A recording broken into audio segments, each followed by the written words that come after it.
My name is Julian Vance. I'm 37 years old, and I recover high-stakes commercial real estate titles for a living. When a corporate developer realises a land purchase is entangled in phantom liens, forged deeds, or undisclosed heirs, my firm gets hired to find out who actually owns the dirt. I read municipal land registers, probate files, and title insurance policies the way other people read morning news. I can look at a 30-year chain of title and tell you within 15 minutes which signature was traced.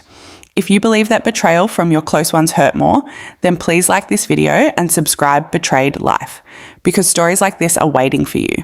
I just never expected to find my own life's work deeded away under a forged power of attorney. Last August, my younger brother, Damon, stood in the centre of our family's historic timber mill in northern Washington, gestured to the surrounding 100 acres of old-growth forest, and announced to our extended family, the initial buy-in for the eco-resort expansion is $50,000 per partner. If your liquid accounts can't handle the entry fee, you can watch us cut the ribbon from the highway. I didn't argue. I didn't raise my voice. I finished my cup of black coffee, walked out to my truck, and drove the 3 hours back to my office in Seattle. 45 minutes into my drive, my phone chimed with a priority notice from the county recorder's automated alert system. Notice of encumbrance and deed of trust filed. Property, 120 acres, Vance Timber Parcel B. Lender, Meridian Private Capital. Loan amount, $850,000. Grantors, Damon Vance, Eleanor Vance. Guarantor, Julian M. Vance. I hadn't signed a land encumbrance in 6 years. I immediately pulled off the highway into a rest stop, opened my laptop on the steering wheel, logged into the county portal, and placed an administrative hold on the record. 22 minutes later, my phone lit up with a call from my mother. What none of them knew, as I sat in that running truck watching the windshield wipers sweep through the rain, was that an $850,000 land mortgage was only the surface of what my family had done behind my back. What I would unearth over the next 4 weeks would put 3 people I loved in federal holding cells during the town's annual Centennial celebration in front of 300 residents. Welcome back to Quiet Retribution Stories. If stories about family betrayal, hidden greed, and the exact moment a quiet professional stops protecting the people who took advantage of them speak to you, hit that like button and make sure you're subscribed. I picked up the call on speaker. My mother, Eleanor Vance, does not speak like a person caught in a lie. She speaks like an executive giving orders to a mid-level manager. Julian, clear the administrative hold with the county clerk. The private lender in Spokane is waiting to disperse the remaining funds. No, how was your drive? No, did you make it back safely? I kept my voice completely flat. You and Damon took out an $850,000 mortgage against Parcel B using my legal signature? Eleanor let out a slow, controlled sigh over the line. It's a bridged family enterprise, Julian. Damon's resort proposal is the centerpiece of the family's future. Your father worked that land for 40 years, and we agreed as a family to leverage the acreage to secure the construction bonds. There was no family agreement, I said, my voice dropping into the quiet, measured tone I use when giving expert testimony in civil court. Parcel B was deeded solely to me by grandfather Vance 10 years ago. It sits in my revocable trust, under my tax ID with my name on the deed. My mother dismissed the statement without missing a beat. Grandfather gave you that land to hold in stewardship for the family, Julian. Your brother is building something that secures our name for another generation. We don't stall a multi-million-dollar project over a technicality in the registry. Then she uttered the sentence that had been repeated at every Sunday dinner, every land negotiation, and every local board meeting of my youth. We keep the land in the family, no matter what it takes. I said no. I said it calmly, the way I would tell a client that their property title was defective beyond cure. My mother was silent for 3 seconds. She didn't yell. In our family, shouting means you've run out of leverage. She simply said, Damon already signed the developer contracts, Julian. If you block this disbursement, you aren't just holding up paperwork, you're ruining your brother. She hung up. To understand my family, you have to understand how they view ownership. My father passed away 6 years ago, leaving the family mill struggling under modern environmental regulations and outdated machinery. My mother runs the local historic society, a position that pays nothing but requires her to host expensive seasonal galas for the county elite. My brother Damon, 34, calls himself a land strategist, which so far has meant a failed RV park venture, an abandoned glamping site that lost its permits, and an organic cider mill that went into receivership before its first harvest. They lived in the original timber homestead on the edge of the property, wraparound porch, 2 custom heavy-duty trucks in the gravel drive, a front row table at every municipal charity event. My Uncle Thomas, my father's younger brother, a retired surveyor who lives in a modest cabin on the western boundary of the county, was the only person who ever respected a property line. The morning after the county alert, Uncle Thomas called my cell. "Julian," he said, his voice quiet over the static, "pull the historic survey packets from 5 years ago. The boundary adjustments Damon filed with the county commissioners. They didn't stop at Parcel B." I sat down at my desk in Seattle, logged into the state mapping portal and the Department of Natural Resources registry, and began cross-referencing my family's filings. 10 years of my own clean professional record scrolled across the screen. My title firm, my downtown office lease, my personal residence. And then, sitting in the public record under a commercial logging permit filed 14 months ago, was an application I had never seen. Timber harvesting and mineral extraction authorization. Tract 300 acres, Vance Old Growth Reserve. Permit holder, Vance Development Partners, LLC authorized signatory, Julian Vance, managing member. Status, active extraction / notice of non-compliance issued. My hands stayed still on the keyboard. When you spend your life reading fraudulent land filings, shock gives way to a cold, systematic focus. My personal corporate filings had been hijacked from the inside. To file a commercial extraction permit on state-protected timberland, the department requires notarized authorizations, environmental bonds, and proof of sole authority. I pulled the full digital permit file. Attached to the application was a forged corporate resolution granting Damon full operational control over my land holdings, complete with a notary seal certifying that I had personally appeared before a notary public in Wenatchee on a Tuesday afternoon at 1 p.m. On that exact Tuesday at 1 p.m, I was in a federal courthouse in Tacoma, testifying as an expert witness in a multi-million-dollar boundary dispute. The notary's name was Wesley Vance, my cousin. My brother had provided the project. My cousin had provided the fraudulent notary seal. My mother had provided the family legitimacy. And my clean credit rating, professional license, and legal ownership of the land had been used as the sacrificial barrier to secure over $1 million in private loans and heavy machinery leases. When a title examiner uncovers a land fraud, he doesn't drive down to yell on the front porch. He maps the encumbrances.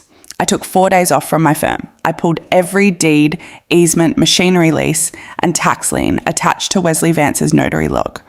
What I found was an organised repeating pattern. Wesley's notary seal had appeared on 4 other land transfers across 2 counties over the past 3 years. Every single deal involved a family-owned timber parcel, a struggling business operation, and a relative whose signature had been placed on a document without their knowledge. This wasn't an oversight to pay off a sudden repair bill. It was a calculated, ongoing land stripping scheme. Where did the money go? $310,000 went to settle Damon's personal debts and defaulted equipment leases from his failed cider business. $190,000 went to pay off back taxes and estate assessments on my mother's home.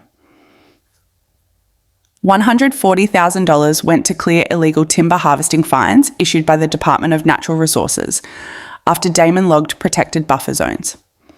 $75,000 went as an advance deposit for the catering, staging, and private fireworks display for the upcoming town Centennial Gala, an event where my family was scheduled to receive a historic preservation award.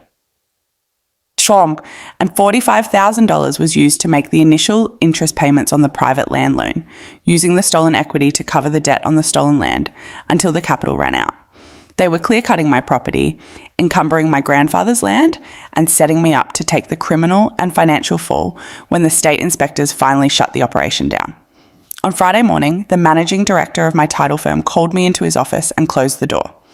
"Julian," he said, holding a regulatory notice from the state licensing board, "the Department of Natural Resources just flagged our legal department.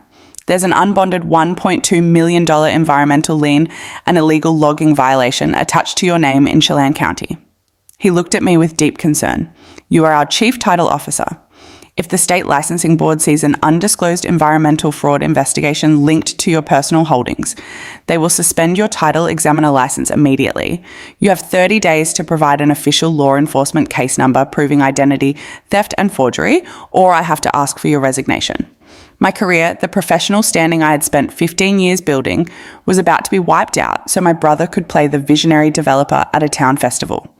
I walked back to my desk, opened my laptop, and filled out the state financial crimes reporting forms and the FTC identity theft affidavit. Name of person who misused your information. Damon Vance, brother. Eleanor Vance, mother. Wesley Vance, cousin. My hands did not shake. Next, I drove to the State Patrol Financial Crimes Division in Spokane. I handed Detective Robert Miller a thick, tabbed binder containing certified court transcripts, GPS location logs, and land registry filings, proving I was in a federal courtroom when my cousin stamped my forged signature. Detective Miller read through the binder for nearly an hour, closed it carefully, and leaned back in his chair. Mr. Vance, usually people come in here with family arguments and bad handshakes. You've handed us a completed criminal indictment. It's what I do for a living, I said. You understand what happens when we execute these warrants? He asked quietly. Grand land fraud, timber theft, and notary forgery over $500,000 carry mandatory state prison sentences. There are no civil warnings for these numbers. Execute them, I said. The town Centennial Gala was held at the historic Timber Pavilion on September 18th. 300 residents in formal Western wear, string lights woven through the cedar beams, a country band playing near the timber display. My mother had sent me a text message 2 days prior. Your seat is at the family table. Wear your formal suit. The local paper will be taking the family portrait at 8 p.m. I didn't wear a formal suit. I wore my standard work jacket and boots. I arrived at 7:45 p.m. and stood near the back of the pavilion beside Uncle Thomas. My mother sat at the head table, smiling broadly as local council members stopped to offer congratulations. Damon was standing by the stage, showing off architectural models of his resort to local investors. My cousin Wesley was at the bar, laughing with the county planning commissioners. At 8:15 p.m., the mayor stepped up to the microphone. Ladies and gentlemen, tonight we honour a family whose roots in this valley run as deep as the timber itself, the Vance family. The crowd applauded loudly. My mother stood up, smoothing her dress, signalling for Damon and Wesley to join her on stage, and right on cue, 2 state patrol cruisers and an unmarked detective sedan pulled up to the edge of the pavilion lawn. 4 plainclothes investigators, accompanied by 2 uniformed state troopers, walked deliberately into the lit pavilion. They didn't draw weapons. They didn't shout. They moved with the quiet, unyielding authority of a court order. Detective Miller walked straight to my brother Damon. Damon Vance? His voice cut cleanly through the sound of the band. You are under arrest for grand land fraud, timber theft, and criminal conspiracy. The music stopped mid-note. The crowd went silent. Damon's glass slipped out of his hand, shattering on the wooden floorboards. The state trooper stepped forward, pulled Damon's arms behind his back, and locked the steel handcuffs into place. My mother rushed down from the stage platform. What is this? This is a public civic honour. You have no right to disturb this event. Eleanor Vance, Detective Miller said, pulling a second warrant from his folder. You are under arrest for corporate identity theft and criminal conspiracy. As the second officer stepped toward her, my mother's eyes swept frantically across the crowd, looking for a way out, looking for help, looking for the person who had exposed the truth. And then she saw me, standing by the timber pillars at the back of the room. I hadn't moved. I hadn't raised my voice. I stood beside Uncle Thomas, watching her with the calm, steady focus of a surveyor measuring a property line. My mother stopped struggling. The reality hit her right there in front of her neighbours, the town council and the local press. You, she whispered, her voice carrying through the quiet pavilion. You did this to your own blood? I stepped forward into the light of the pavilion. You spent my land, Eleanor, I said, my voice calm, clear and unyielding. I'm just restoring the boundary. The legal process unfolded with absolute methodical precision. Faced with the evidence in my binder, my cousin Wesley surrendered his notary logs and agreed to cooperate with state prosecutors within 48 hours. He turned over text messages, wire records, and forged permit applications proving that my mother and brother had directed the entire scheme. Damon pleaded guilty to grand land fraud and illegal timber harvesting, receiving 4 years in state prison.